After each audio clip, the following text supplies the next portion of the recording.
Assalamualaikum students, as you know that I am your English teacher Ms. Javeria and I am back. Today I am not going to teach you English A but I am going to teach you the subject of English grammar.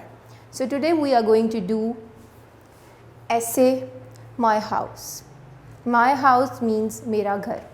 ऐसे मज़मून जो कि हम उर्दू में भी करते हैं आज हम इंग्लिश में करने लगे हैं. So we are going to do the ऐसे में आप अपनी क्रिएटिव भी कर सकते हो और जो मैं आपको थोड़ा सा एक डिटेल्ड या ब्रीफ इंट्रोडक्शन दूंगी उसका you can also do that. So मेरा घर my house is something that you know everything about. आपका घर है, आप उसमें कैसे रहते हो, किस तरह का दिखता है, कौन कौन होता है, कितने रूम्स हैं आपके घर में, किस तरह का है और बाकी सारी चीज़ें, आपकी फ़ेवरेट प्लेस कौन सी है उस घर के अंदर and the things related to that. आप उसमें वो सारी चीज़ें बता सकते हो और अपनी वर्डिंग्स में कर सकते हो सारा कुछ. अभी मेरे पास जो माई हाउस ऐसे मेरे पास है वो हम पढ़ते हैं और आपको थोड़ा सा मैं उससे गाइडलाइन देती हूँ. ऐसे my house. A house is a place where we live. सबसे पहले हमने बताया कि हाउस होता क्या है. हाउस एक ऐसी जगह होती है जहाँ पे हम रहते हैं. My house is very big. मेरा घर जो है वो बहुत बड़ा है. I live in my house with my family. अब हम बता रहे हैं कि मैं अपने घर में किसके साथ रहता हूँ, हमारी फैमिली के साथ, अपनी फैमिली मेम्बर्स के साथ ही रहते हैं ना, जहाँ पे उसको घर कहते हैं, हाउस कहते हैं. My house has bedrooms, bathrooms, kitchen and dining room. अब वो बता रहे हैं कि उसके घर में क्या क्या चीज़ें हैं. बेडरूम्स हैं, बाथरूम्स हैं, किचन है और डाइनिंग रूम है. There is a big market near my house. Facilities क्या हैं घर के पास, वो ये कि एक बिग मार्केट है. Because market is very necessary and essential thing, क्योंकि हमें जो भी चीज़ों की ज़रूरत पड़ती है वो हम इजीली अपनी मार्केट से जाके जो है वो अगर हमारे घर के करीब है तो ले सकते हैं, और अगर दूर है तो ऑब्वियसली हमें कन्वीनियंस चाहिए, एक टाइम चाहिए प्रॉपर जाने आने के लिए. बट अगर मार्केट जो है वो नियरर है तो it would be more convenient. The best place in my house is my garden. अब वो अपनी बेस्ट प्लेस बता रहे हैं कि मेरे घर में जो है वो मुझे मेरे घर का गार्डन लगता है. It might be different for you. हो सकता है वो आपके लिए डिफरेंट हो. आपको अपने घर का टीवी लाउंज पसंद हो क्योंकि आप वहाँ पे टीवी देखते हो, या फिर आपको अपने घर की रूफ़ पसंद हो, वहाँ पे ठंडी हवा जब चलती है तो आप ऊपर जाके इंजॉय करते हो, या रेनी वेदर होता है तब, या फिर हो सकता है आपका बेडरूम पसंद हो आपको, या फिर आपको अपना स्टडी रूम पसंद हो. It can be any place. I have planted many flowers in it. अब उसको गार्डन इसलिए पसंद है क्योंकि वो वहाँ पे जो है वो उसने फ्लावर्स लगाए हुए हैं, बहुत सारे प्लांट किए हुए हैं. My house is airy. घर जो है उसका बहुत हवादार है. There are many trees around my house and the best thing, the good thing is कि घर के पास जो इर्द गिर्द जो है वो बहुत सारे दरख्त हैं. Because trees provide us fresh air to breathe in. I like my house very much. मुझे मेरा घर बहुत पसंद है.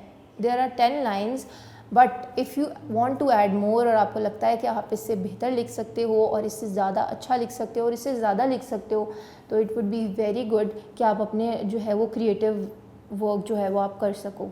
सो this was the essay we just did and I will really appreciate कि अगर आप apart from what I have just done it for you, आप उसके अलावा भी कुछ ऐड करना चाहो, या आपके माइंड में अपनी तरफ से कोई सेंटेंसेस है कि ये इसमें ये भी आ सकता है, मैं तो ये भी लिखना चाहता हूँ, ये चाहती हूँ, या ये भी हो सकता है, इससे अच्छा हो सकता है और ये वाला वर्ड की रिप्लेसमेंट ये हो सकती है. आई will really appreciate that as well. तो आप उसको भी ऐड करो और अपना क्रिएटिव लिखो. I would be more glad with that कि आपने अपने तरफ से कुछ लिखने की ट्राई करने की कोशिश की है, और इसी तरह जो है आप अपना क्रिएटिव वर्क जो है वो इन्हांस कर सकते हो. क्रिएटिव एबिलिटीज़ जो आप किस तरह के डिफरेंट हम लोग आपकी करवाते हैं एक्टिविटीज़, आप उसमें भी बेहतर तरीके से पार्ट ले सकते हो. क्लासरूम से ही आप जो हो वो जब सीखते हो तो फिर आउट ऑफ द बॉक्स जाके आप लोग बहुत सारा कुछ समझते हो, सीखते हो और करने की कोशिश करते हो. सो this was our essay. So now we are going to do the story which is thirsty crow. इसके नेम से ही हमें पता लग गया है कि इसमें इस स्टोरी का थीम क्या है और इसमें क्या होने वाला है. थर्स्टी मीन्स प्यासा, क्रो मीन्स यू नो कौवा. तो इसमें जो है स्टोरी में अभी प्रॉपर तो नहीं मैं आपको बता सकती, लेकिन जो हम उसके नाम से, उसकी स्टोरी के नेम से हमें जो बात जो है वो शो हो रही है, दैट इज़ समथिंग कि जो क्रो है दैट मस्ट बी थर्स्टी. वो जो है वो प्यासा है, वो थर्स्टी है, और वो क्या करता है फिर अपने थर्स्ट को जो है ओवरकम करने के लिए. सो उसको जो है हम देखते हैं कि स्टोरी में जो है वो क्या होने वाला है. The thirsty crow. वंस, एक बार का जिक्र है, a crow was very thirsty. जो क्रो था, कौवा था, वो बहुत प्यासा था, थर्स्टी था। It searched for water everywhere. उसने हर जगह पानी की तलाश की। सर्च का मतलब होता है तलाश करना, ढूंढना किसी चीज़ को। लेकिन वो इस टाइम जो है हमें पता है कि वो क्या चीज़ सर्च करने की कोशिश कर रहा है, दैट इज़ वाटर, पानी। At last it saw a pot with very little water in it. And में आखिरकार जब उसने इतनी ज़्यादा एफर्ट्स की तो उसको एक पॉट नज़र आया जिसमें बहुत थोड़ा पानी था, लिटिल वाटर, बहुत थोड़ा पानी था। It put his beak inside but it could not reach down the pot. आपको पता है कि अगर आपने क्रो देखा, obviously it's very common around us. Crows हमें दिख सकते हैं और दिखते हैं, maybe not every day, but हमने देखा है, कोई भी क्लेम नहीं कर सकता कि नहीं देखा।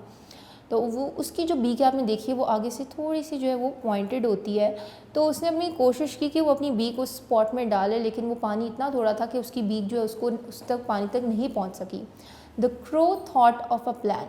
अब क्रो को जो है वो उससे बहुत ज़्यादा वो थर्स्टी था, अब कुछ ना कुछ उसको करना था। उस पानी भी मिल गया था, लेकिन अब प्रॉब्लम ये थी कि वो बीक उस पानी तक जा नहीं रही थी। तो उसको एक प्लान आया, सोचा उसने। It picked up some pebbles. उसने छोटे छोटे जो पत्थर होते हैं उनको पेबल्स कहते हैं, कंकरियों को, उसने वो उठाई and drop them into the pot one by one.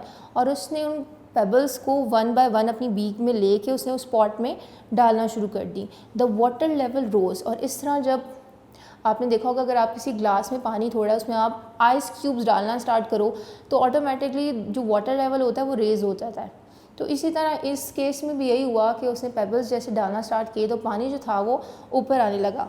The crow drank the water and flu away happily. फिर उस क्रो ने पानी पिया जितना वो पी सकता था, उसने अपनी थर्स्ट जो थी वो ओवरकम की एंड फ्लू अवे हैप्पीली।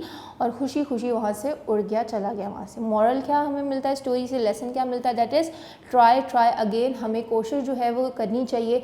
जो क्रो था वो ये भी सोच सकता था कि बस ठीक है पानी नहीं मिला, चलो कहीं और से अब देख लूँगा, या फिर ठीक है अब ऐसी जो वो थर्स्टी रहता है। नॉर्मली हम क्या करते हैं, हमें जब कोई चीज़ नहीं मिलती हम कहते हैं कि ठीक है अब इसी तरह बैठे रहते हैं।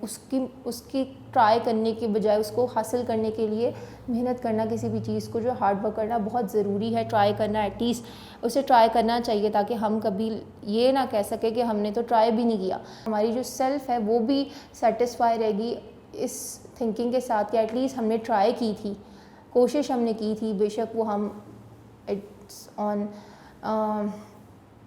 कि हमने हमारी ट्राई किस कदर थी। अगर बहुत ज़्यादा हम ट्राई करेंगे तो ऑब्वियसली वो चीज़ हम गेन कर लेंगे, अगर नहीं तो फिर जो है जितनी भी हमने एफर्ट्स की होंगी उसके अकॉर्डिंगली हमें वो चीज़ मिल जाएगी। So moving towards the board. So this was our story with the lesson and the moral of try try and try again. हमें मेहनत जो है और कोशिश जो है वो अपनी जारी रखनी चाहिए जब तक कि हम वो चीज़ हासिल ना कर जाएं, जब तक कि हम वो चीज़ हासिल ना कर लें जिसकी हमें ज़रूरत है, जो हम चाहते हैं। So don't forget to learn this story and the essay we did before this story so that you can be well prepared for your English P exams. So best of luck and Allah Hafiz.